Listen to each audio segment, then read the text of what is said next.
પાટણના રાધનપુર નજીક આવેલા સરદારપુરા ગામની અંદર જગદંબા રેસિડેન્સી અને તેની આજુબાજુ વરસાદી પાણી ભરાયા અને જેના કારણે સ્થાનિક લોકોને મુશ્કેલીનો સામનો કરવાનો વાર આવ્યો।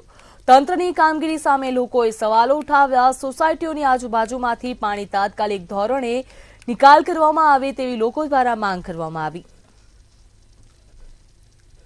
હવે આ સોસાયટી અહીં આગળ લગભગ 4 થી 5 સોસાયટીઓ આવેલી છે અને આ વરસાદ બંધ થયા ને આજ 5-6 દિવસ જેવું થઈ ગયું છે, પણ આ વરસાદ બંધ થયા પછી પણ તંત્રએ કોઈ પણ જવાબદારી લીધી નથી।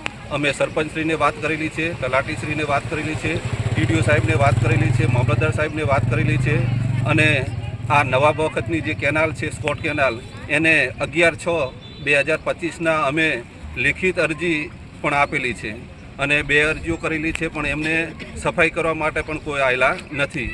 અમારે છેલ્લા 4 દિવસથી આ પાણીનો કોઈ જાતનો નિકાલ થતો નથી। અમે પ્રશાસનને, પંચાયતમાં સરપંચ સાહેબશ્રીને, તલાટી સાહેબશ્રીને, ટીડીઓ સાહેબશ્રીને, મામલતદારને સાહેબને બધાને અમે જાણ કરી દીધી છે। અમારી જે ફોર્માલિટી આપતી અમે બધી પૂરી કરી નાખી છે, તોય છતાં આનો કોઈ જ નિકાલ નથી આવતો।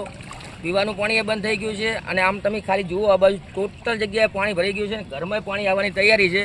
4 દિવસથી આ જ હાલત છે, કોઈ જાતનો નિવારણ આવ્યો નથી અને અમારું પાણી એટલું ભરેલું છે કે ગટરો ઓવરફ્લો થાય છે। અમે 4 દિવસથી હેરાન થઈએ છીએ। બાળકો સ્કૂલે નથી જઈ શકતા, ગટરો ઓવરફ્લો થાય છે તો હવે ઘરોમાંથી પાણી ઉભરાય છે અને તલાટી સાહેબને વાત કરી, સરપંચને વાત કરી, તમામ તંત્રોને વાત કરી છે, પણ આનો કોઈ નિવારણ આવતો નથી હજુ સુધી। આ બાળકો બેઠા ઊભા છે, સ્કૂલે કઈ રીતે એમને મૂકવા અમારે? અત્યારે હાલ અમારી સોસાયટીના રોડ એટલા ગટરના પાણીથી અને કેનાલના પાણીથી પેક થઈ ગયા છે કે અમારે આવવા જવા માટે કોઈ સુવિધા છે નહીં। છોકરાઓને સ્કૂલ મૂકવા માટે ના શાકભાજીવાળા ના દૂધવાળા કોઈ આવી શકતું નથી। એટલે માન્યશ્રીને અમે વિનંતી કરીએ છીએ કે જલ્દીથી જલ્દી અમારી આ વાતનું નિવારણ લાવો। 4 દિવસથી અમે આ પરેશાનીથી અશક્ય એમ કે ગંભીર રીતે અમે હેરાન થઈ રહ્યા છીએ, પણ કોઈ નિવારણ નથી આવતો।